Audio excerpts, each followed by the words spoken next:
प्रणामासन की स्थिति में आएंगे और सर्वप्रथम प्रार्थना।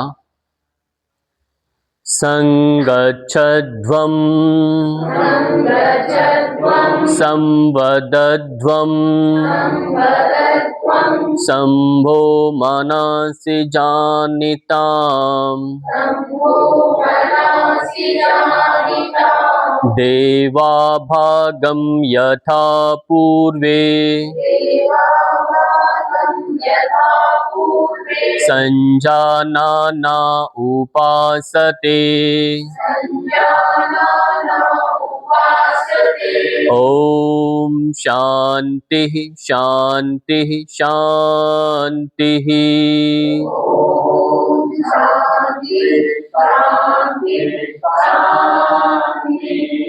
विश्राम दे देंगे। आज से एक नया सेशन शुरू हो रहा है जिसका नाम है मधुमेह और बीपी यानी उच्च रक्तचाप से संबंधित कोई भी सज्जन है, कोई व्यक्ति है, उन सब के लिए अभ्यास करवाया जाएगा। आप सब जानते हैं कि मधुमेह और शुगर ये सामान्य रोग नहीं है, ऐसा रोग है जो असाध्य है, जिनका मेडिकल साइंस में इसका कोई एक पुख्ता जो कहते हैं जिसका परमानेंटली कोई इलाज नहीं है। पर योग के अंदर इसका समाधान है। योग यदि व्यक्ति करता है, क्योंकि ये चित्त मन से जुड़ा हुआ रोग होता है, इसलिए डॉक्टर लोग इसको अनियमित यानी रेगुलर के लिए इसकी दवाई चालू हो जाती है तो वो बंद नहीं होती, क्योंकि ये विचारों के साथ आपका शुगर लेवल बढ़ भी जाता है, ऐसे ही आपका रक्तचाप जो है वो भी कम ज़्यादा होता रहता है। इसलिए डॉक्टर रिस्क लेते ही नहीं है, वो कहते हैं नियमित आप दवाई लेते रहिए। पर योग हमारे मन पर काम करता है, मन को कैसे चलाना है, मन को साधने का काम करता है योग। योगेन चित्तस्य, योग मन को चलाता है। इसलिए हम योग से मन को चलाना सीख जाते हैं तो अपने विचारों को भी हम साधने लगते हैं। तो विचार हमारे ज़्यादा अपने पर प्रभाव नहीं छोड़ सकते, तो हम अपने आप को तरोताज़ा कर सकते हैं, उस समस्या से बचा सकते हैं। मधुमेह की दवाई लेना बुरा नहीं है, पर उसके साथ अनेकों समस्याएं और आ जाती हैं। शरीर थकान करता है वो अलग, इसलिए ये एक महामारी के रूप में इसने इतना बड़ा आकार ले लिया है, क्योंकि विश्व स्तर के जो आंकड़े 2021 की जो रिपोर्ट है विश्व की, उसके अंदर उसमें आया है 53.7 यानी 54 करोड़ लोग भारत में विश्व के अंदर डायबिटीज के पेशेंट हैं। अब उनका मानना है कि 2045 तक जो रिपोर्ट है ये 74 करोड़ लोग इसके अंदर शिकार हो जाएंगे, ये एक अनुमान है। यानी 64 लाख लोग जो हैं विश्व के अंदर एक साल में डायबिटीज के कारण मारे जाते हैं। ये छोटा आंकड़ा नहीं है। जो उनको ऐसा स्वीकार कर लिया गया है कि ये डायबिटीज नॉर्मल है, उनकी मृत्यु पर कोई ऐसा आंदोलन नहीं है, कहीं रोष प्रदर्शन नहीं है, किसी को ब्लेम नहीं है कि हाँ अपनी मृत्यु से हुआ, इसको डायबिटीज हो गया था, उसकी वजह से मर गया। ऐसे ही बीपी का आंकड़ा है। बीपी का भारत के अंदर भी, शुगर का अभी करंट के अंदर हम 24 की जो आई रिपोर्ट, उसके अंदर 2000 यानी 10 करोड़ से प्लस लोग जो हैं डायबिटीज के हैं, और आगे ये बढ़ने वाला आंकड़ा और है, 18 करोड़ तक ये चला जाएगा 2045 तक। अब धीरे धीरे ये संख्या बढ़ रही है, और इतना ही नहीं है, बहुतों को तो पता ही नहीं है मेरे को शुगर भी है, वो चेक भी नहीं करवाते, उसका नया इलाज लेते। ऐसे ही बीपी की समस्या का लोगों को पता ही नहीं रहता, आधों को तो ये एक अपने आप में एक सोचने का विषय है। तो आज जो हम अभ्यास करेंगे उनको जिनको केवल और केवल शुगर है और हाई बीपी की समस्या है, क्योंकि जब ओबेसिटी बिगड़ता है, ओबेसिटी डिसऑर्डर होता है, तो 4 रोग हमारे बॉर्डर पर रहते हैं। जैसे उसमें शुगर लेवल बॉर्डर पर होता है, थायराइड बॉर्डर पर होता है, आपका कोलेस्ट्रॉल बॉर्डर पर रहता है, और आपका ये एक और बीपी, आपका बीपी की समस्या भी बॉर्डर पर रहती है। तो ये 4 रोग फिर धीरे धीरे हमारे अंदर प्रवेश कर जाते हैं, और प्रवेश करने के बाद इनको बाहर से निकालना बड़ा मुश्किल है। इसलिए लोग बहुत सारे डरते भी हैं कि यार शुगर की दवाई शुरू नहीं करना, मेरे को थायराइड की दवाई शुरू नहीं करना, होने के बाद बंद नहीं होगी, ये सब मालूम भी है। फिर भी हम इसको ठीक करने के लिए कोई समाधान नहीं खोजते, पर वो अपने आप नहीं जा सकता, उसके लिए कुछ अभ्यास है, वो हमें रेगुलर जीवन में करना है। तो सबसे पहले मुट्ठियां बंद करेंगे और अपने ही स्थान पर ऐसे धीरे धीरे अपने आप को चलाना शुरू करना है। बार बार खाने की जो आदत होती है वो शुगर लेवल को बढ़ाने का काम करती है। हमारा ग्लूकोज है वो बिगड़ने लगता है, क्यों बार बार भोजन नहीं करना। ये जो कहा जाता है कि बार बार करो, थोड़ा थोड़ा करो, ये सब क्यों जितनी बार दिन में करते हैं बार बार, उससे हमारा पाचन बिगड़ने लगता है, रेस्ट कम होता है। और फिर जब शुगर हो जाता है उसको यही कहते हैं कि उसको बार बार खाना है, खाली पेट नहीं रहना, खाते रहो, क्योंकि आदत से ही रोग जो लगा है उसको फिर वैसे ही करते रहिए, क्योंकि उसका कोई समाधान फिर नहीं है। इसलिए जो मित भुक हित भुक की जो चर्चा की गई है, ऋतु भुक की, या ऋतु के अनुसार भोजन करें, अपना मित भुक थोड़ा लिमिट भोजन करें, मिताहार का पालन करें, और दिन में कितनी बार भोजन करें, तो वो सारा इस पर प्रभाव छोड़ता है। तो वो सब आपको इस कालांश के दौरान, ये 5 दिन आपका सत्र चलेगा विशेष कक्षाओं के साथ, तो उसमें आपको ये सब बताया जाएगा कि हमें किन किन को क्या खाना है, क्या पीना है, कैसे रहना है, कौन कौन से अभ्यास करने हैं, कौन कौन से प्राणायाम करने हैं, आसनों का क्या करना है, कौन सी मुद्राएं इसमें काम करती हैं, रंगों का प्रयोग हम कैसे करके अपने को स्वस्थ बना सकते हैं, इन सब का रहेगा। यदि आपका विश्वास फूलता है तो आप केवल खड़े खड़े इस तरह से पांव को चलाएंगे, गति करेंगे, रनिंग नहीं करेंगे। श्वास को रोकने का बिल्कुल प्रयास नहीं करेंगे, श्वास सामान्य चलने देंगे। जब लगे कि मेरा श्वास नाक के थ्रू अब कंट्रोल नहीं हो रहा, मेरा मुख खुल रहा है, तो आप अपनी गति को, अपने को अभ्यास को नॉर्मल कर लेंगे, तेज गति नहीं बढ़ाएंगे। इस बात का विशेष ध्यान रखना है। पास में पानी की बोतल रख सकते हैं, थोड़ा गुनगुना नॉर्मल पानी रहे, ठंडा न हो। यदि आवश्यकता लगे, गला सूखे, तो बीच में एक घुट पानी पी सकते हैं, क्योंकि आपका ये प्रशिक्षण है, आप कोई अभी योगी नहीं बनने वाले, केवल आप सीख रहे हैं, और सीख करके धीरे धीरे जब शरीर सधने लगेगा तब बीच में फिर पानी वगैरह नहीं पीना। अब आप सब कुछ कर सकते हैं, शरीर से धक्का नहीं करना, यथा सामर्थ्य अभ्यास करते रहना है। विश्राम दे देंगे, विश्राम दे दें। यदि श्वास फूलता है तो आपको यहीं पर फूंक मारना है, सामने थोड़ा, बिल्कुल ऊपर भी नहीं देखना, न सामने देखना, थोड़ा तिरछा देख करके यहां पर आप फूंक मारेंगे। फिर नाक से श्वास ले लो, गर्दन फिर थोड़ा ऊपर करेंगे, फिर श्वास थ्रू नोस्ट्रिल लेंगे, पूरा भरें,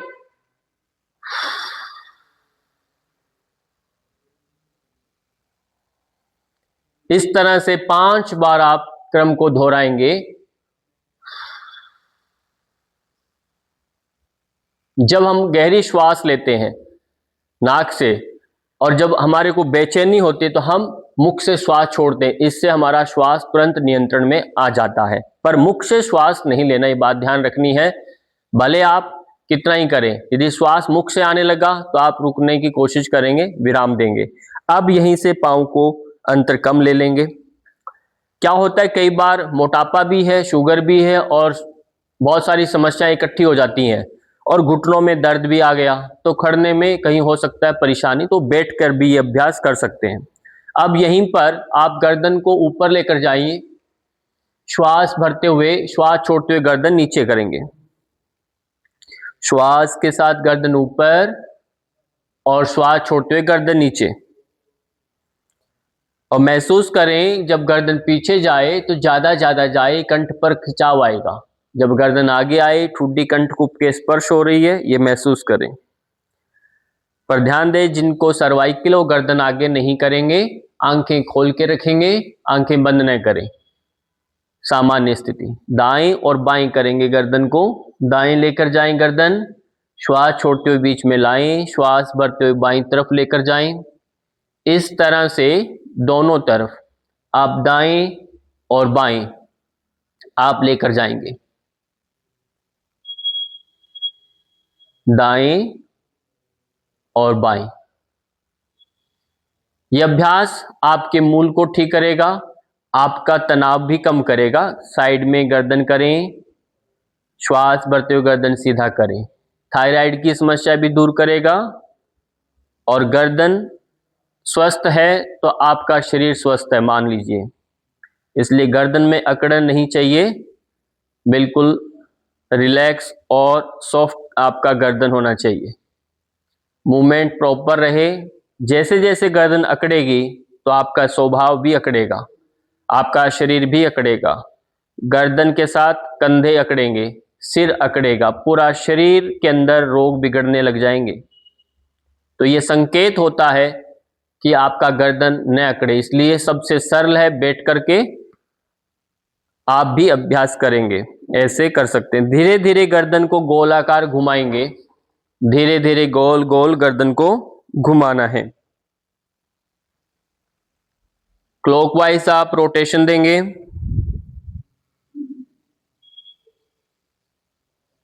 और धीरे धीरे बदल करके दूसरी ओर से, जैसे गर्दन पीछे गया श्वास को भरना, गर्दन जैसे आगे की तरफ आए श्वास को छोड़ना।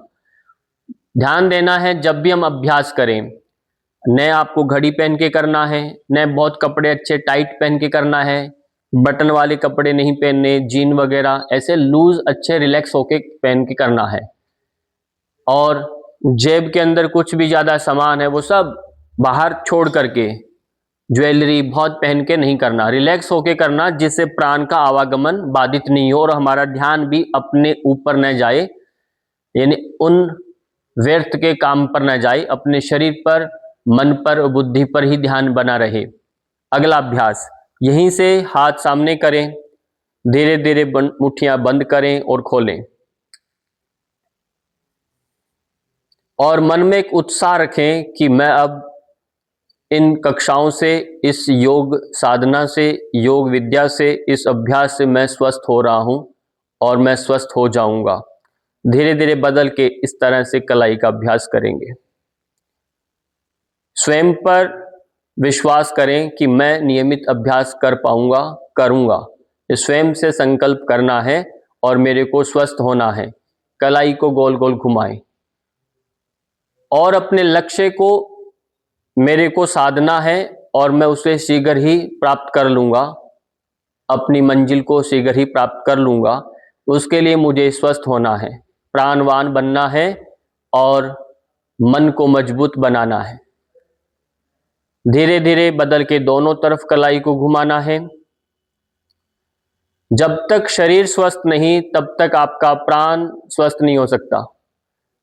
जब तक प्राण स्वस्थ है तो मानिए आपका शरीर स्वस्थ है, बदल के।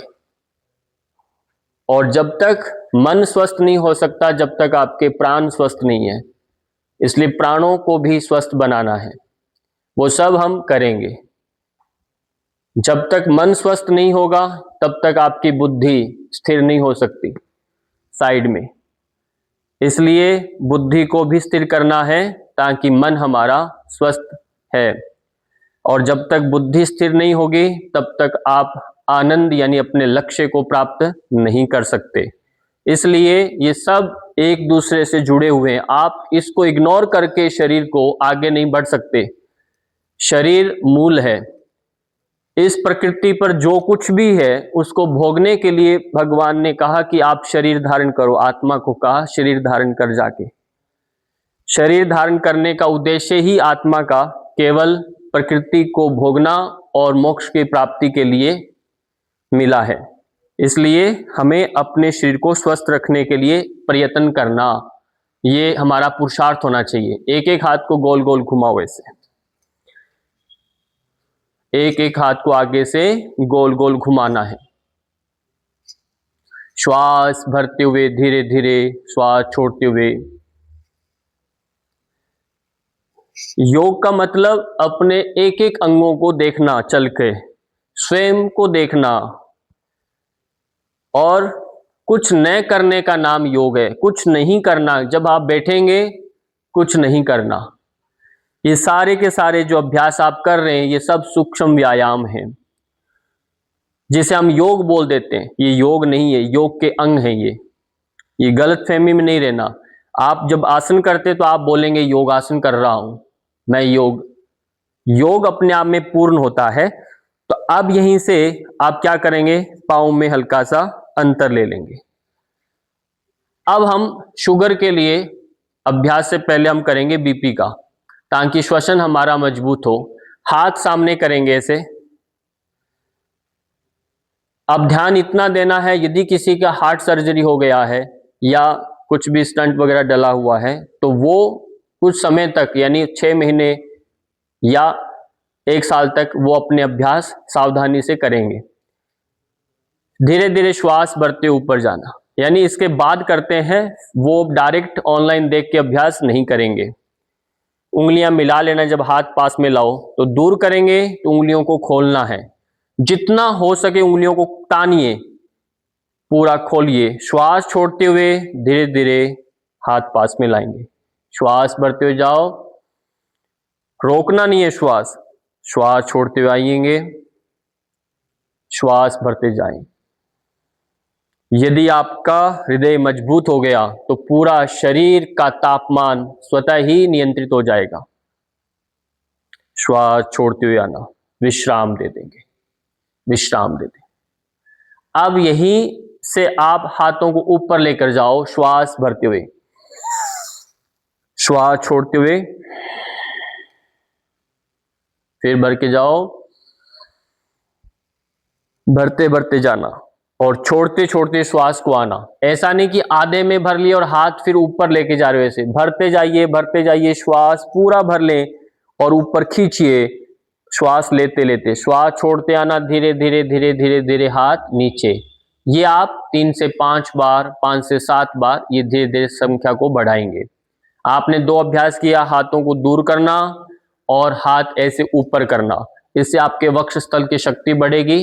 जितना लंबा गहरा प्राण होगा आपका, तो आपका यानी बीपी यानी रक्तचाप का भी मानदंड बदल जाएगा। अगला अभ्यास अब शुगर के लिए है। आप यहां खड़ेंगे, दाएं देखेंगे ऐसे ट्विस्ट करके और इधर से बाएं देखेंगे, दाएं देखेंगे, बाएं देखेंगे। इस प्रकार से दोनों तरफ आप अच्छे से ट्विस्ट करें।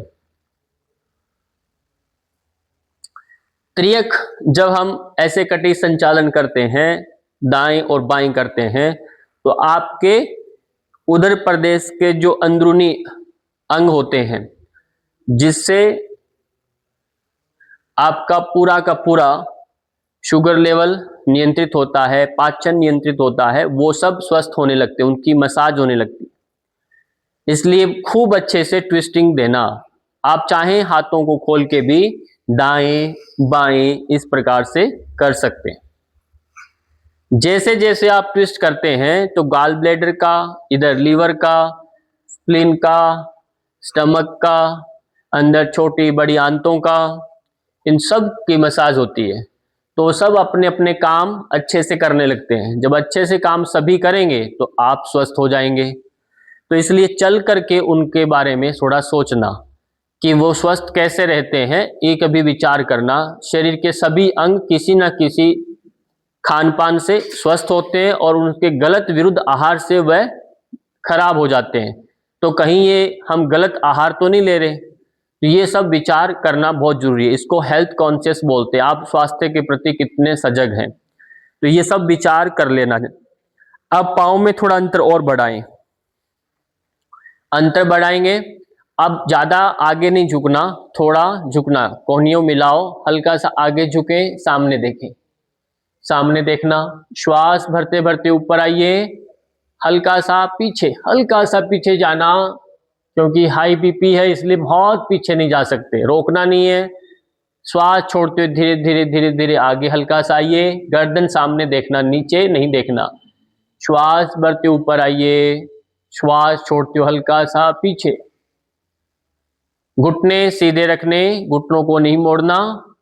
बस ये आपकी कमर की ताकत को बढ़ाने के लिए अभ्यास करवाया जा रहा है, जिससे आपकी कमर की थोड़ी ताकत बढ़ जाए, जिससे हम चलते फिरते हम गिरे नहीं, पाँव के पंजों की ताकत बढ़ जाए, ताकि हमारा चलना अच्छा रहे।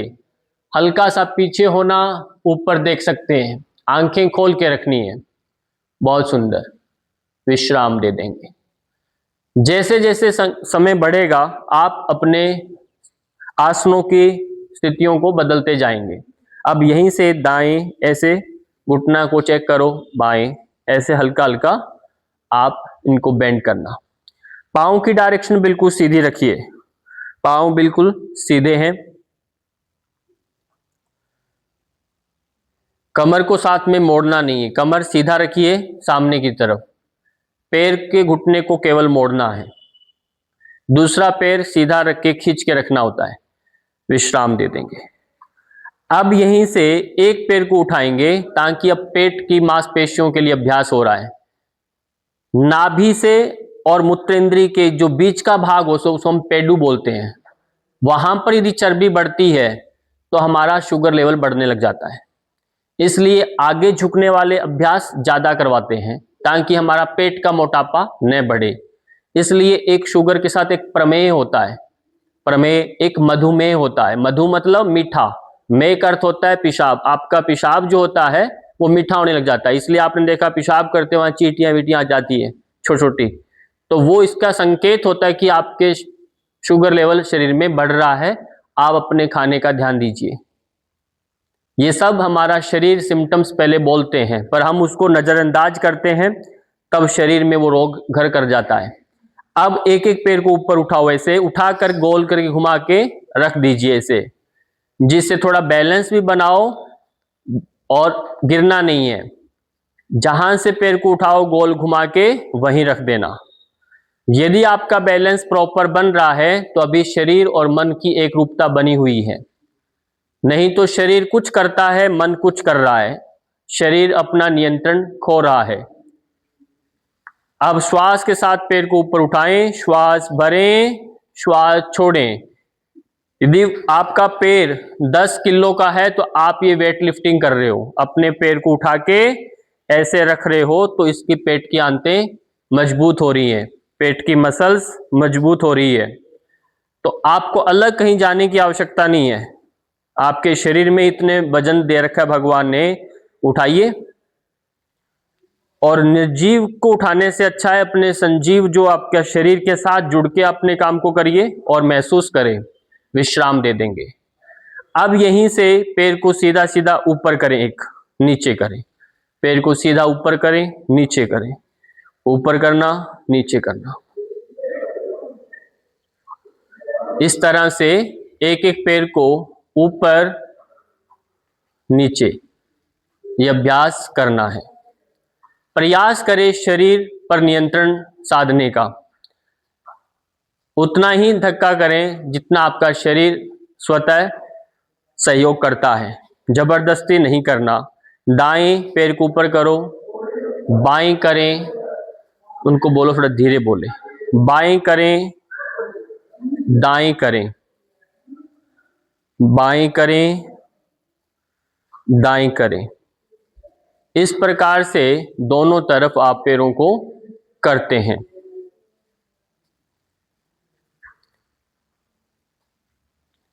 अब यहीं से फिर हाफ करेंगे ऐसे, 1 2 3 4 5 6 7 8।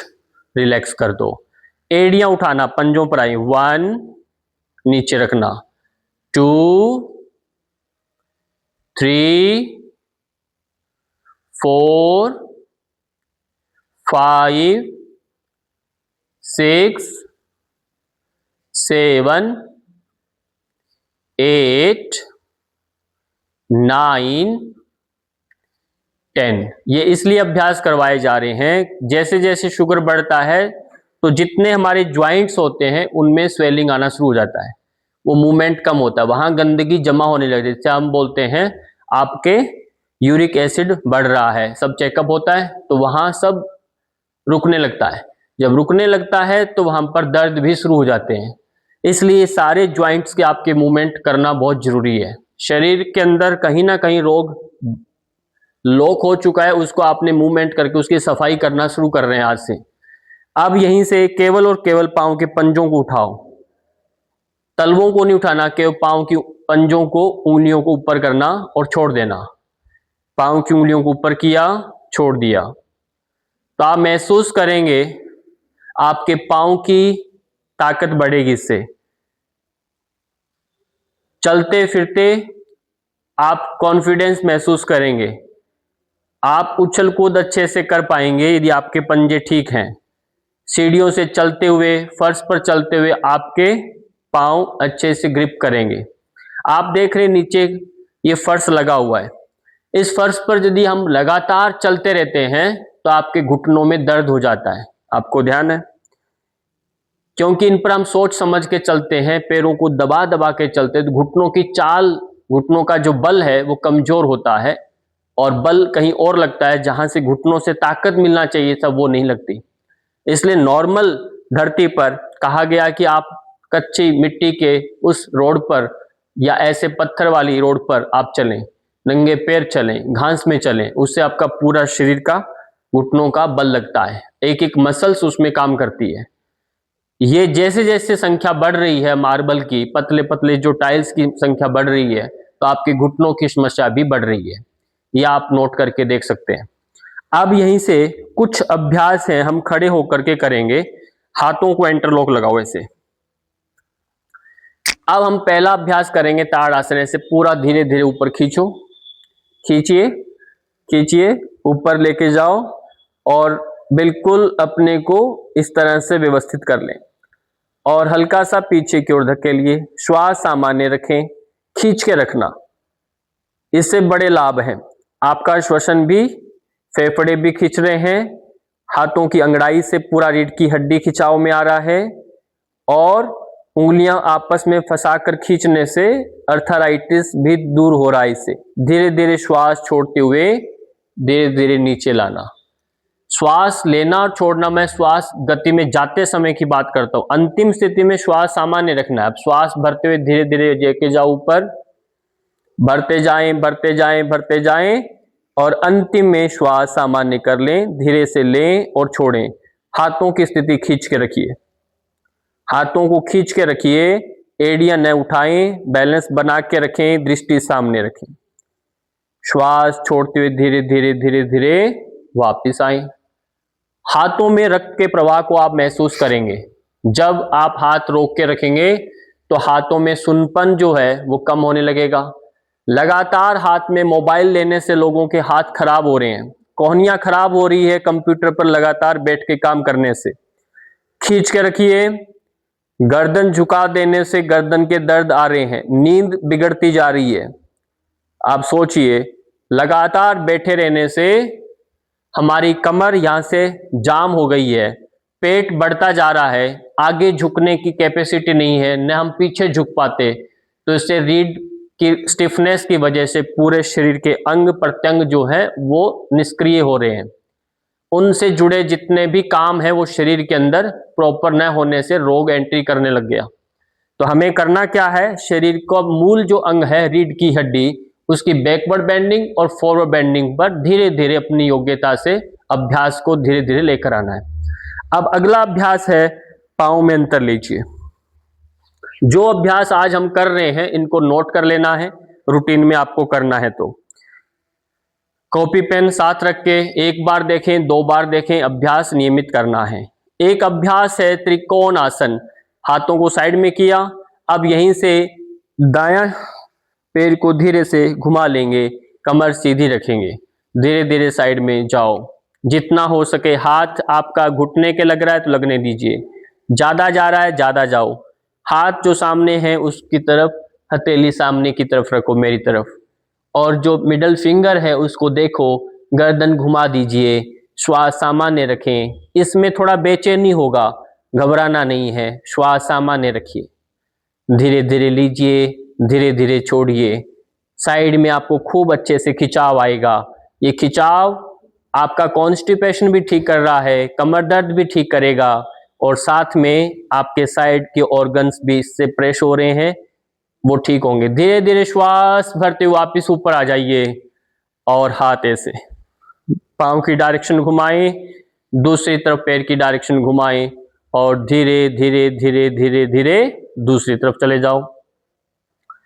इस प्रकार से दोनों तरफ आपको ये अभ्यास करना है। अब जो हाथ नीचे गया, इसका रक्त के प्रवाह को महसूस करो, बिल्कुल एकदम ढीला हो गया हाथ। जो हाथ ऊपर है उसको महसूस करो, उंगलियां मिला के रखो, सहज रखें, चेहरे पर मुस्कान रखें, चेहरा मुस्कुराता रहे।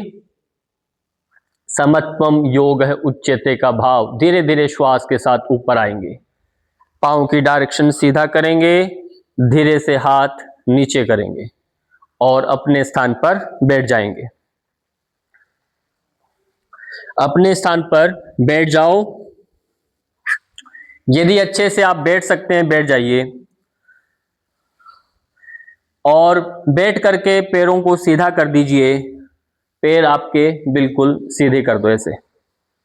हाथों को इस प्रकार से साइड में पीछे रख लीजिए। पांव की उंगलियों को बैठते ही हिलाना शुरू करें, पांव की उंगलियों को एक साथ।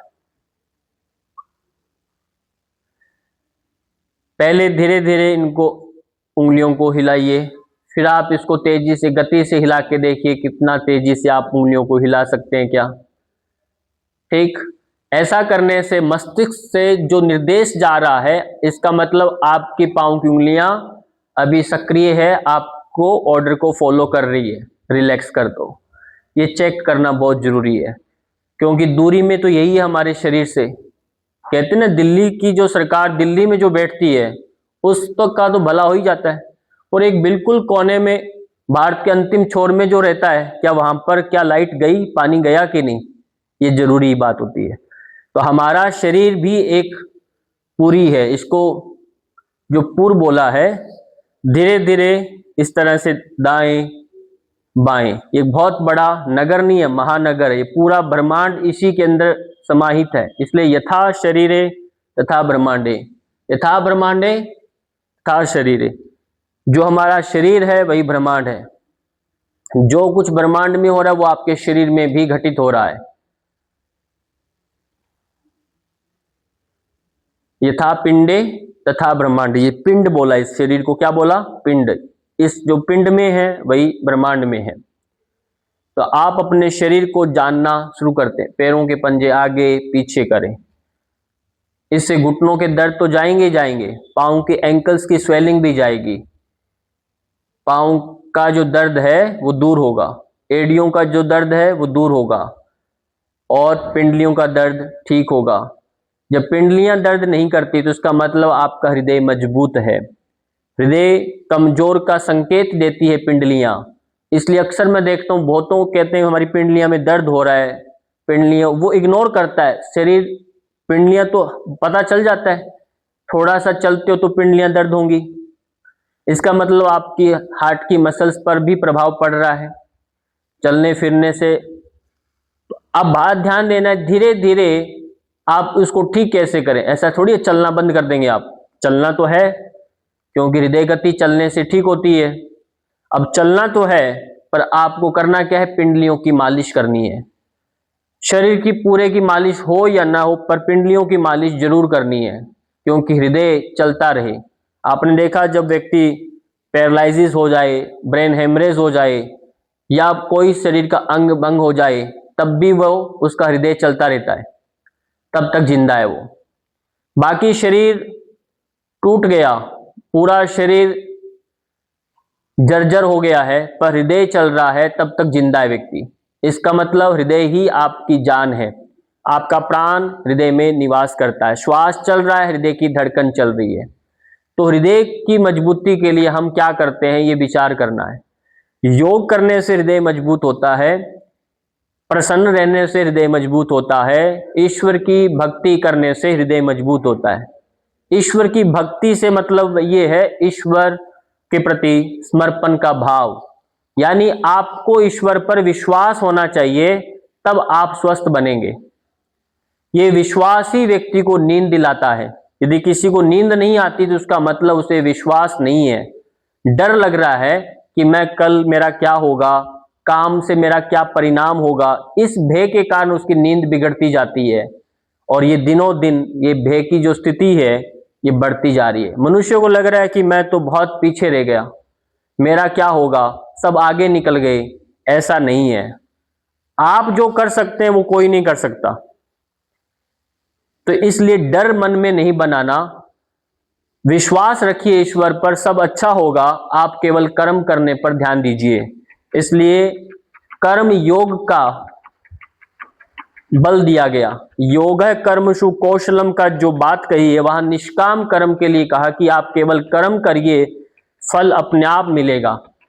अच्छा मिले बुरा मिले, आपके उसका चिंता आपको नहीं करना, पर आपने 100% अपने काम पर फोकस कीजिए धीरे धीरे, और यही आपके तनाव को और आपके शुगर को, आपके बीपी को ठीक करेगा। ईश्वर प्रणिधान, ईश्वर प्रणिधान से आपका शरीर स्वस्थ बनेगा। अब हाथों को छोड़ दीजिए, हाथ पीछे हैं, अब इनकी मुट्ठियां बंद करो, ऐसे खोलो।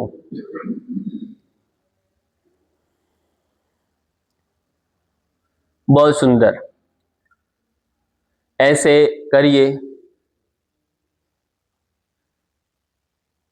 इसलिए हम मंदिर तो जाते हैं पर हम विश्वास नहीं करते। ईश्वर पर पूर्ण श्रद्धा से विश्वास करना पड़ता है, तब जाकर के आप निर्भीक हो सकते हैं। यानी अभय, निर्भय नहीं, अभय का वरदान आपको मिलेगा। अब पैर को मोड़ लीजिए, यदि आप मोड़ सकते हैं तो इस तरह से, और यदि घुटनों में दर्द नहीं है तो आप मोड़ के ऐसे बैठ सकते हैं। जिनको घुटनों में दर्द है वो सामान्य सुखासन में बैठेंगे, वज्रासन में बैठेंगे।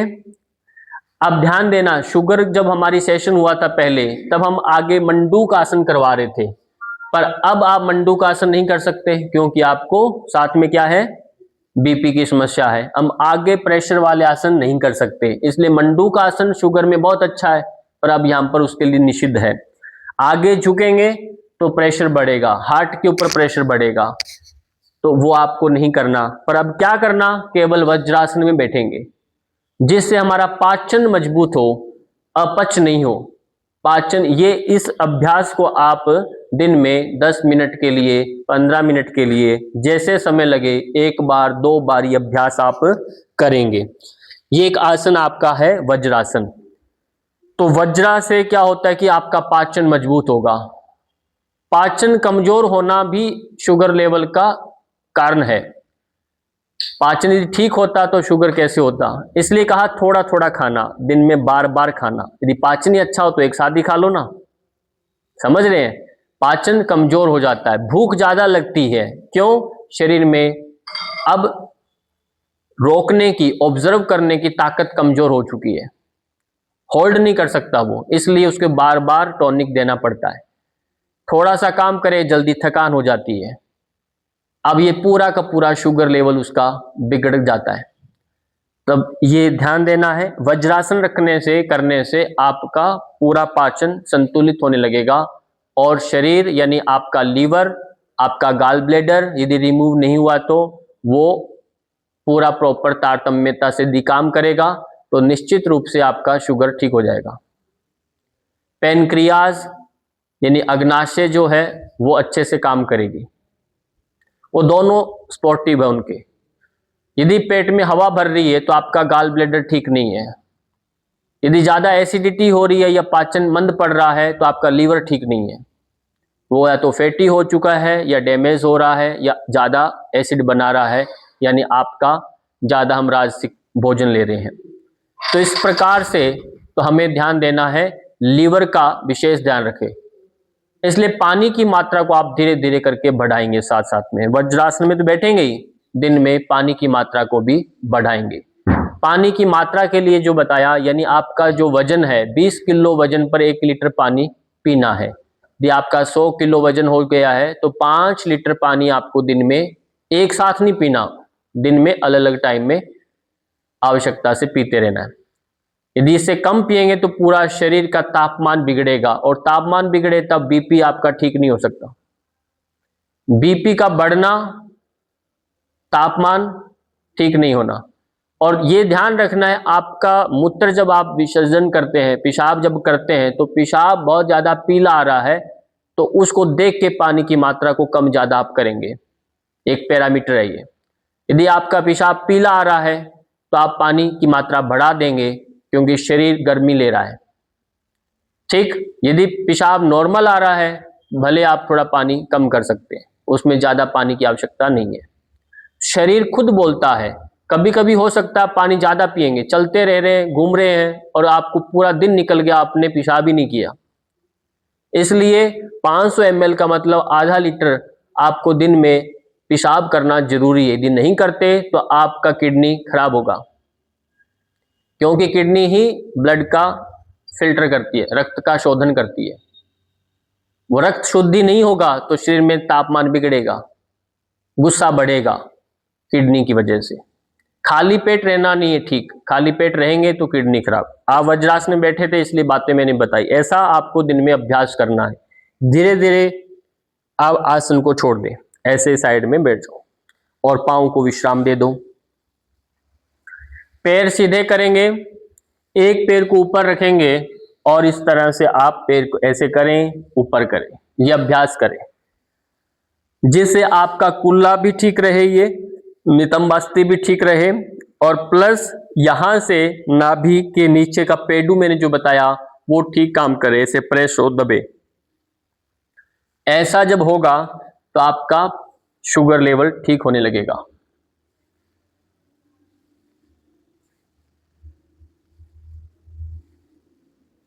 ये ऐसे अभ्यास है, इसमें आप बीपी वाले भी है वो भी करेंगे, सब करेंगे बदल के, दूसरे तरफ से दूसरे पांव से करें।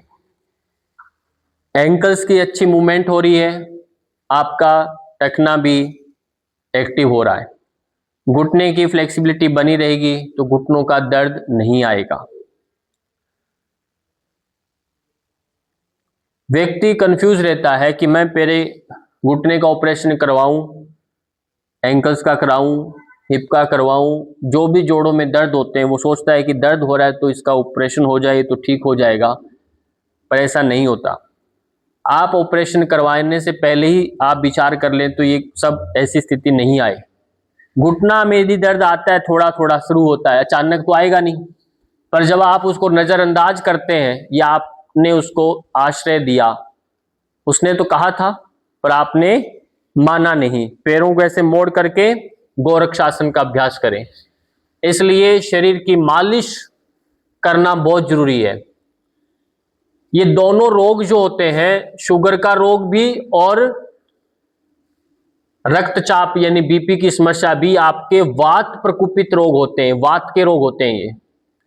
इसलिए वात न बढ़ने दें। वात से आपके विचार प्रभावित होते हैं, विचार बढ़ेंगे तो विचार बढ़ेंगे, चिंता जो बढ़ती है वो विचार का ही खेल है।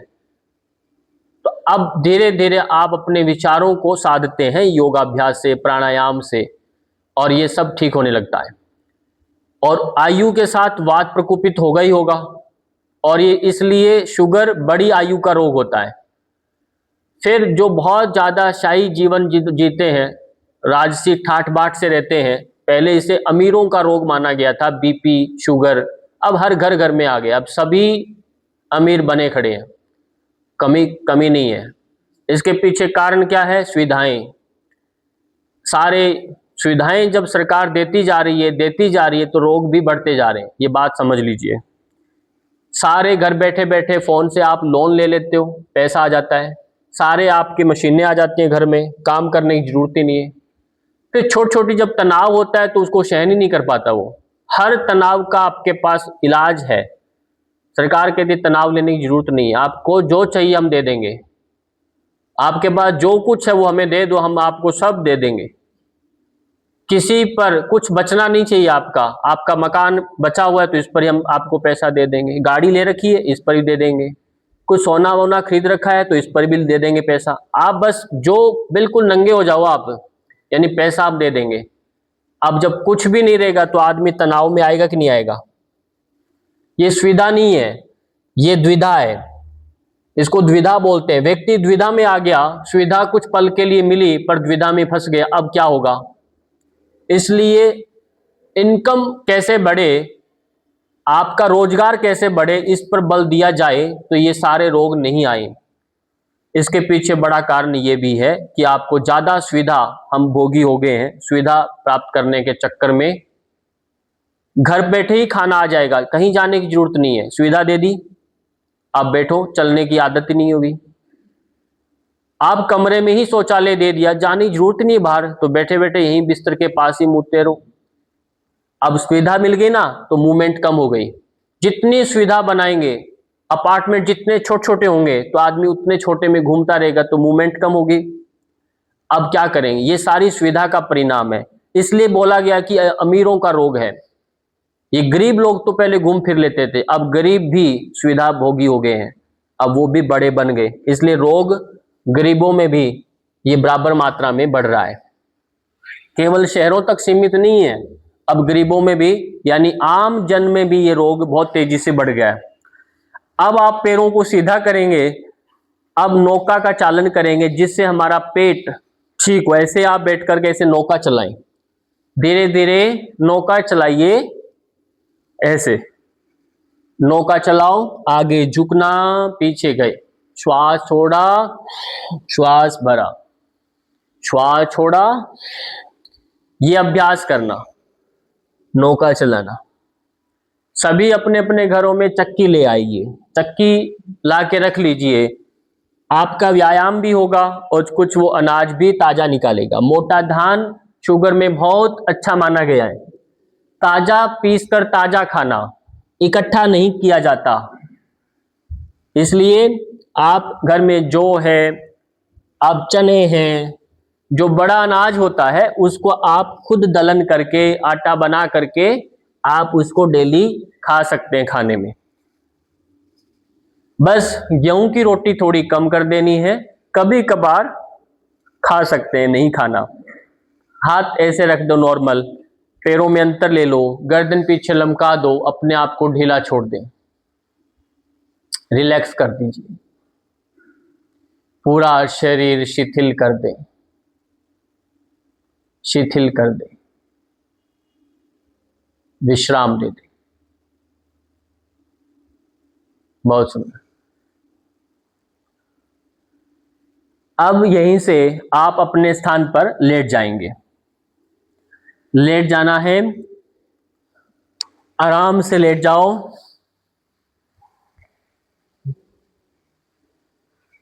लेट जाइए, लेट कर हथेलियां आसमान की ओर कर दें, पांव में अंतर ले लें और 3 बार ओम का पहले उच्चारण करेंगे। गहरी श्वास लीजिए,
बहुत सुंदर।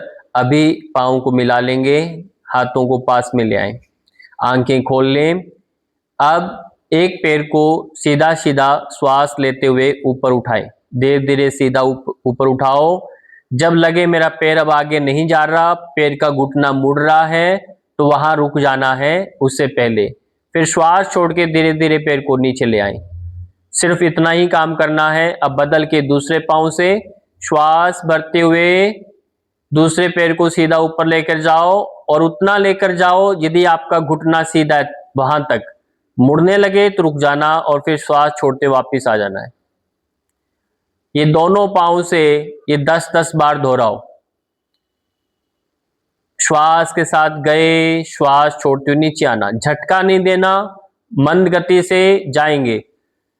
जितना धीमी गति से श्वास चलेगा आपका बीपी हाथों हाथ नॉर्मल होने लग जाएगा। श्वास की गति तेज हो गई है, उसको बस धीमा करना है। अभ्यास को श्वास के साथ जोड़ के आप करें तो आप पाएंगे आपका श्वास ही नियंत्रित नहीं हुआ, आपका प्राण के साथ साथ आपका मन भी नियंत्रित हुआ। मन के साथ साथ आपका विचार नियंत्रित हो गए हैं।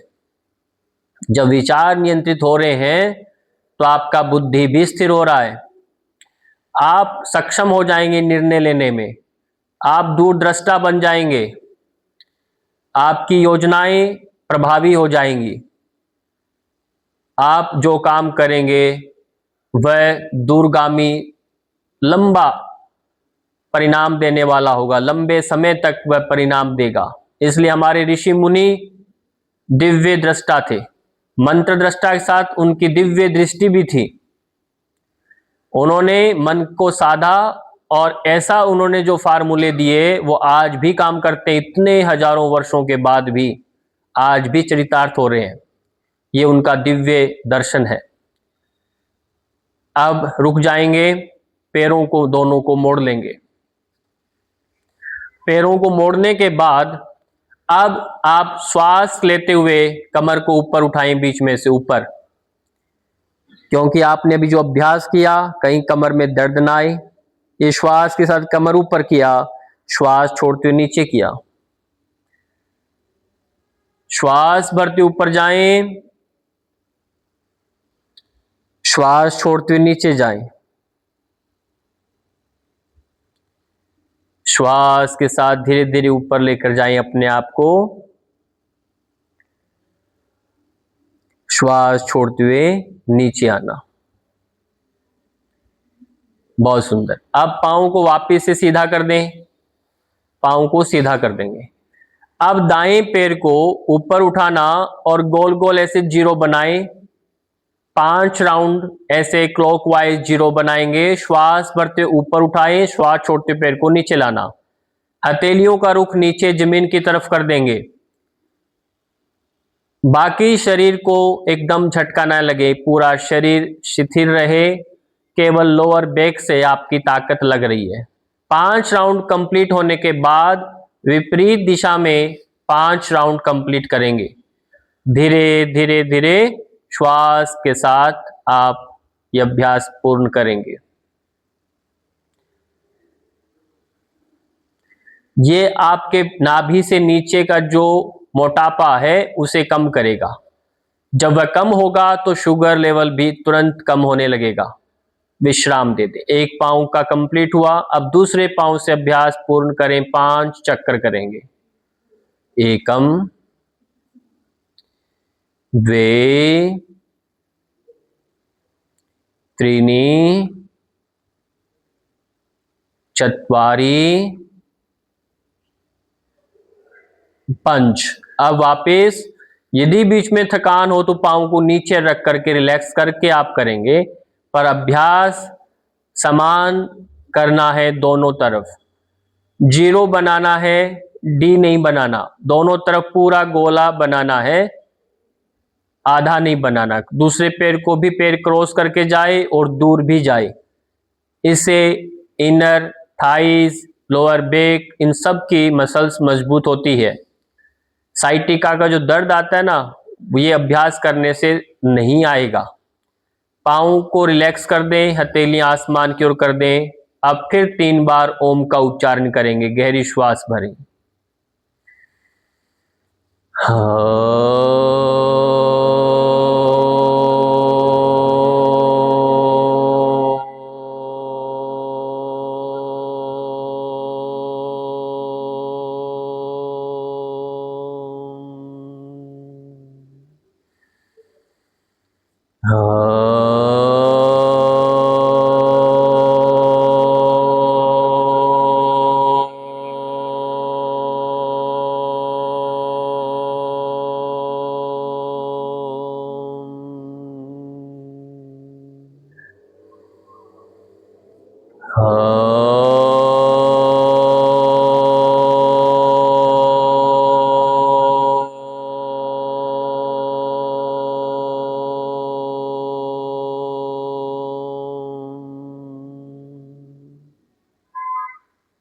बहुत सुंदर। अब पाँव को वापस मोड़ लेंगे, हथेलियां पास में कर लें, हाथों को पास में किया, हथेलियां नीचे की ओर कर दें। दोनों पैरों को ऊपर उठा लेंगे। अब धीरे धीरे दोनों पैरों से साइकिलिंग करें। श्वास सामान्य रखेंगे, धीरे धीरे श्वास लेना छोड़ना करते रहेंगे। इससे कमर की ताकत बढ़ रही है। यदि कमर में भी दर्द है तो न करेंगे। एक पैर को नीचे रख लेंगे ऐसे, और एक पैर से करेंगे। यदि कमर में दर्द है तो ऐसे ऐसे एक एक पैर से करेंगे, दूसरा पैर धरती पर रहेगा। फिर इसको नीचे रखना, इस पैर से साइकिल चलाना, सीधा ही साइकिल चलाना, उल्टा नहीं चलाना, ऐसे। और जब बिल्कुल स्वस्थ है तो दोनों पैरों से एक साथ ऐसे साइकिलिंग चलाना, घुटना सीधा करना, पूरा पेडल लगाने। ऐसा करेंगे तो पूरा पेट की मांसपेशियां यानी पूरा आपका उदर प्रदेश मजबूत होगा, स्वस्थ बनेगा। रिलैक्स कर दें, बीच में आ जाएं। ये सारे के सारे अभ्यास आपके शुगर लेवल और बीपी को कंट्रोल करेंगे। अब यहीं से हाथ दोनों दाएं और बाएं ऐसे ऊपर कर दो। आप पैरों को दाएं बाएं करें, पाँव को साइड में गिरा दें और गर्दन दूसरी तरफ करें। जठर परिवर्तन ये पाचन और कमर दर्द को दूर ठीक करेगा, उसके दर्द कष्ट को दूर करेगा। दाएं और बाएं। और अभी जो आपने साइकिलिंग किया, ये कमर की स्टिफनेस को भी ठीक करेगा। यह अभ्यास जरूर करना है, काफी आराम मिलेगा। पेट का ट्विस्ट हो रहा है, शुगर लेवल नॉर्मल होता है, इससे पेट के अंगों की मसाज होती है, कमर की मालिश होती है, रीढ़ की हड्डी की ट्विस्टिंग होने से पूरा तंत्रिका तंत्र एक्टिवेट हो जाता है। गर्दन दाएं बाएं करने से गर्दन का हेड मसाज भी हो रहा है। तो ये पूरा शरीर एक्टिव हो रहा है। इसके साथ आप ये छोटा काम नहीं करते। यदि आप अपने शरीर के साथ जुड़ के कुछ अभ्यास करते हैं तो ये बड़ा काम है। आप उसका साध रहे हैं जिससे आप सब कुछ साधने वाले हैं, आप उसे साध रहे हैं। इसलिए हम उसे छोड़ देते हैं और बाकी काम करने लग जाते हैं, तो ये बड़ी भारी भूल होती है। विश्राम दे दें और आराम से करवट लेके पेट के बल उल्टा लेट जाओ। पेट के बल उल्टा लेट जाओ। पेट के बल ज्यादा अभ्यास आपको नहीं कराएंगे। कारण इसमें यही होता है कि आप यदि आपको बीपी भी है तो पेट के बल ज्यादा अभ्यास नहीं करना, केवल शुगर है तो करना। अब आप हाथों को ऐसे रखेंगे, मोड़ के ही रखिए, पैरों को मिला लें, कमर सीधी रख देंगे। इस तरह से आप रोक के रखेंगे, सामने देखना है। अब एक एक घुटने को ऐसे मोड़ेंगे, ऐसे किक करेंगे, केवल इतना काम कीजिए।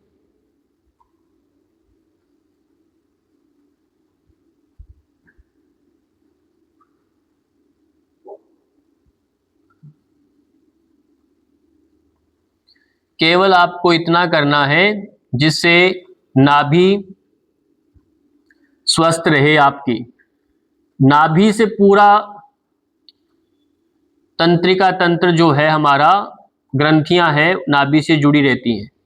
आपका पाचन नाभि के ऊपर निर्भर होता है। नाभि हमारा धुरी है, नाभि के साथ हमारा जन्म काल जुड़ा हुआ है। हमारा जन्म नाभि से हुआ है। नाभि सबसे ज्यादा वाइब्रेट होती है। जब कुछ होता है तो नाभि की धड़कन तेज हो जाती है। कुछ भी घटना सुना, आपको लूज मोशन हो जाता है तुरंत। कारण क्यों? नाभि कंपित होती है, तो पाचन एकदम से प्रभावित हो जाता है। नाभि को यदि आपने साधते हैं, नाभि चक्र हमारा सौर ऊर्जा का केंद्र माना गया है। अग्नि यहां पर वास करती है, जठर अग्नि। अब यहीं से आप ऊपर देखिए, जितना हो सके ऊपर देखो। कोहनियां धरती पर टिका के रखनी है, पैरों को रोक देंगे, ऊपर देखें और गर्दन सामने करो। गर्दन नीचे नहीं करना, सामने देखिए, गर्दन नीचे करके। फिर श्वास भर के गर्दन ऊपर करो, श्वास छोड़ते हुए गर्दन सामने। फिर श्वास भरते हुए धीरे धीरे गर्दन ऊपर, मुख को बंद रखें, कंठ प्रदेश पर चिन्ह पर ध्यान दें। जिनको डबल चिन्ह हो गया है, थायराइड है, वो सब यहाँ पर ट्विस्ट देखते हुए ध्यान देंगे, श्वास छोड़ते हुए से।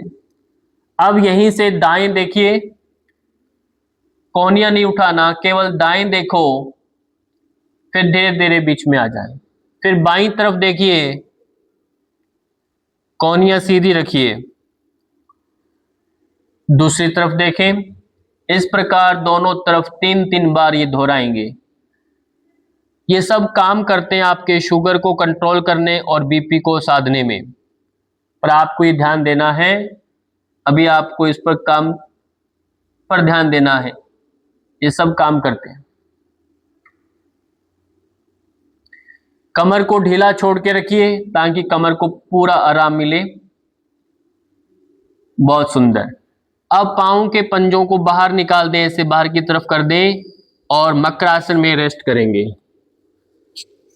लंग्स की कैपेसिटी बढ़ती है इस अभ्यास से, पाचन मजबूत होता है, घुटनों का, कमर का, कंधों का दर्द दूर होता है, गर्दन का दर्द दूर होता है, पूरा शरीर। हो सकता है आपको बेचैनी हो, क्योंकि पेट का मोटापा यदि ज्यादा है तो बेचैनी हो सकती है। श्वास आपका तेज हो जाएगा, तो आप चिंता मत करिए, हल्का सा प्रेशर आने दीजिए, थोड़ा बेचैन हो, और धीरे धीरे यदि लगता है कि अब मैं नहीं रुक सकता तो आराम से करवट लेकर के सीधे लेट जाइए, सीधे लेट जाएंगे शवासन में। शुगर का बढ़ना, बीपी का तेज होना, ब्लड प्रेशर बढ़ जाना, ये सब नींद के कारण भी होते हैं। नींद क्यों नहीं आती? वो तनाव के कारण नहीं आती। तनाव क्यों होता है? क्योंकि हम सब कुछ करना चाहते हैं, क्योंकि परिणाम हमें नहीं मिला। और यदि थोड़ा भाव बदल लें कि केवल हम मेहनत कर सकते हैं, परिणाम ईश्वर ही देगा। कर्मण्येवाधिकारस्ते मां फलेषु कदाचन, इस सूत्र को हम भूल ही जाते हैं। इस श्लोक में श्री कृष्ण भगवान अर्जुन को उपदेश देते हुए कहते हैं, तेरा कर्म करने में अधिकार है, तुम कर्म करने में स्वतंत्र हो, तुम कर्म करिए, तुझे कर्म करना है, फल की चिंता मत कर, फल तेरा काम नहीं है। इसलिए आप इस बात को उल्टा करने में लग जाते हैं जब व्यक्ति, तब वह तनाव उसे घेर लेता है, क्योंकि आप स्वयं ईश्वर बन जाते हैं। आपका कर्म करने में ही अधिकार है, दूसरे के अधिकार में आप हस्तक्षेप मत करें, तो आप दुखी होंगे। तो आप ये भाव करें, यानी आपका नींद बिगड़ा तनाव के कारण, तनाव हुआ अत्यधिक अपेक्षा के कारण, क्यों परिणाम अपने अनुकूल नहीं आए। पर ये भूलना नहीं, परिणाम ईश्वर के अधीन है, आप केवल कर्म करने पर ही तत्पर रहें। बस इतना सा सिद्धांत, इतना सा दिनचर्या में परिवर्तन आपको तुरंत तनाव से मुक्त कर देगा।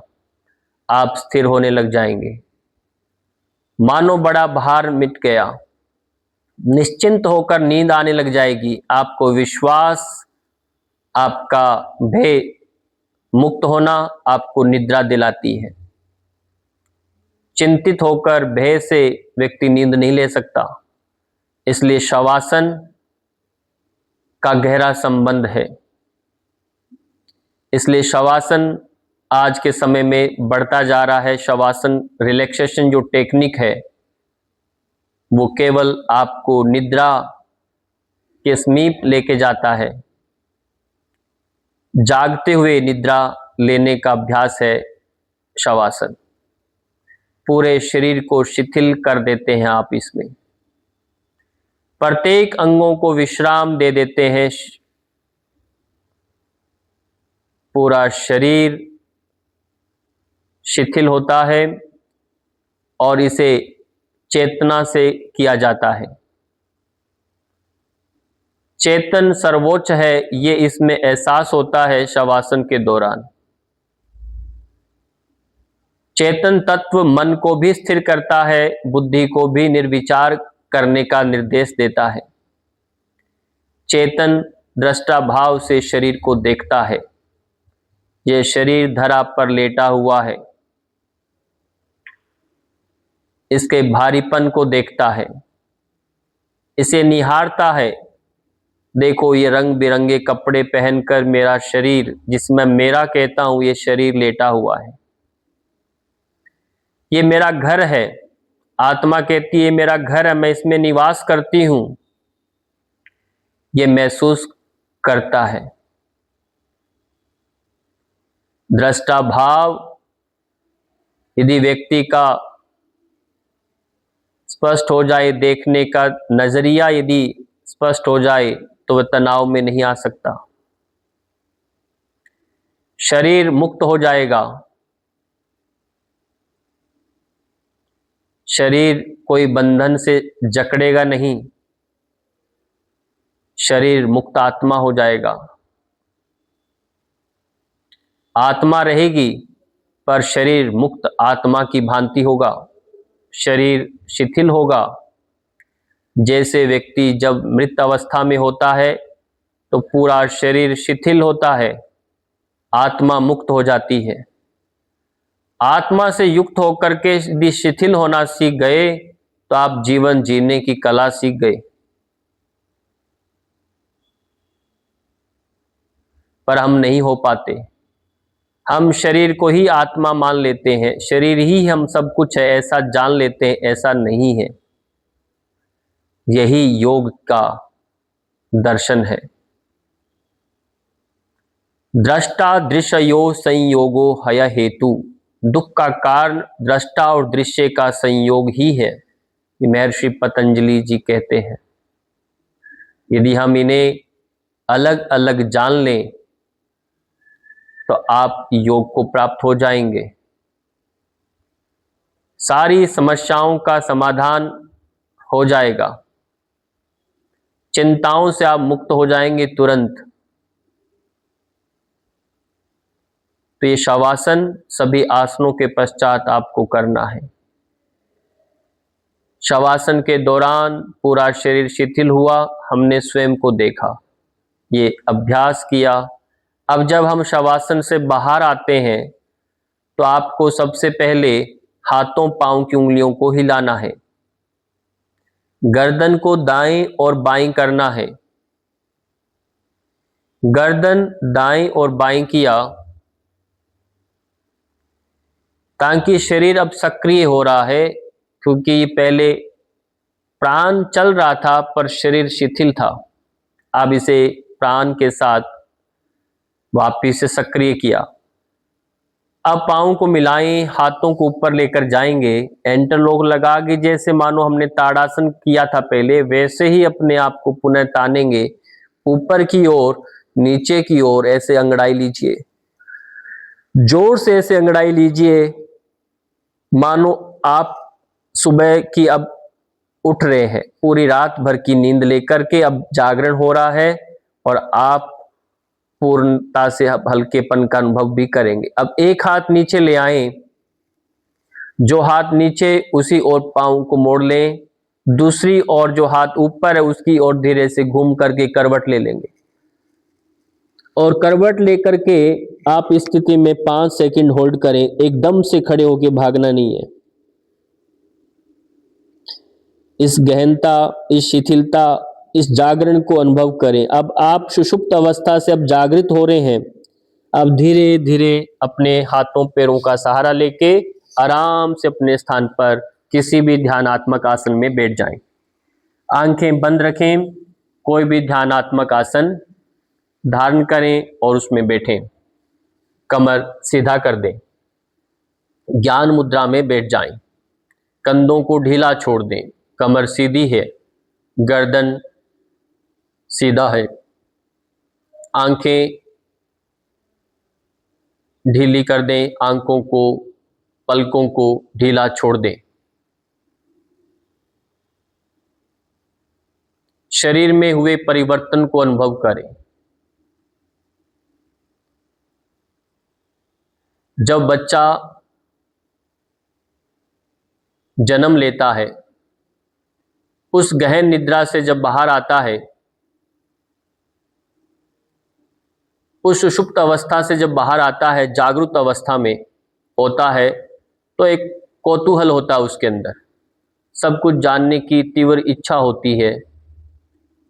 हर कुछ को वह बड़े चाव से देखता है, आश्चर्य से देखता है, उसे निहारता है, इस प्रकृति के नज़ारे को देखता है वो, और उसे स्पर्श करने की इच्छा होती है, उसमें स्पर्श करके देखूं, उसे मैं चखूं, उसे मैं सुनूं, उसे महसूस करूं, उसको खुशबू को मैं सूंघूं, ये सब उसमें प्रबल होता है।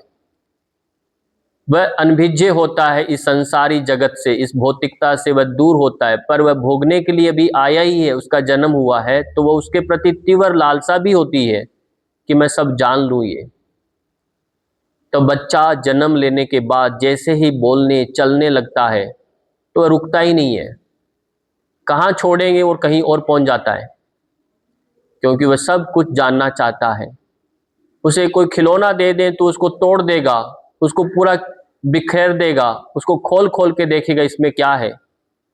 उसकी तीव्र इतनी जिज्ञासा होती है, कुछ भी दे दो उसको फाड़ देगा, आगे पीछे घूम घूम कर घर में सब देखेगा, मैं कहाँ हूँ, कहीं भी लेके जाएं। यदि आप मानो, यदि बच्चे को आप अच्छे से देखें तो आप अनुभव करेंगे, मानो कुछ वह भूल रहा है, कुछ पाने की चाहत में वह इधर उधर कैसे घूम रहा है, वह उसकी तीव्र जिज्ञासा है, ऐश्वर्य को भोगने की तीव्र जिज्ञासा है, इस प्रकृति को भोगने की तीव्र जिज्ञासा है। धीरे धीरे धीरे मनुष्य और उसे संसारी बनाता जाता है, प्रलोभन, और धीरे धीरे वह अपने बिल्कुल शांति का जो भाव है, जो सुषुप्त अवस्था से जब जागृत अवस्था में आया, वह खो देता है। सुषुप्त अवस्था में जाना भूल जाता है, स्वप्न अवस्था में वह ठहरने लगता है, स्वप्न में जीने लगता है, वो बीच की एक धुरी में रहने लगता है, जिसे हम माया कहते हैं। वो माया में विचरण करने लगता है जो वास्तव में नहीं है। उस स्वप्न में जो निद्रा नहीं है, गहनता नहीं है, अधूरापन है, जो थकान मिट नहीं सकती, उसमें एक थकान रहती है। व्यक्ति सोता हुआ नजर आता है, व्यक्ति चलता फिरता नजर आता है, पर स्वप्न में होता है तो वह एक नए सुषुप्त अवस्था, ये थकान में रहता नहीं लगता है। वो धीरे धीरे योग गहन निद्रा दिलाने का काम है। जब हम योग करते हैं तो हमें एक गहन निद्रा आती है, हम सुषुप्त अवस्था में पहुंचते हैं, और सुषुप्त अवस्था समाधि की उस आत्मा के समीप बिल्कुल निकट की अवस्था होती है, वह अपने स्वरूप में होती है और वह आनंद की अनुभूति दिलाता है, आपको हल्का कर देता है। तो ये सब हम धीरे धीरे इन 5 दिनों के सत्र में सीखेंगे, जिससे आपका ये तनाव, आपका ये रक्तचाप का जो दबाव है, ये शुगर, जो असाध्य रोग जो डॉक्टर कहते हैं ठीक नहीं होते, वो केवल आप ध्यान, योग, इस अभ्यास से और अपने विचारों के संतुलन से आप इसे ठीक कर सकते हैं।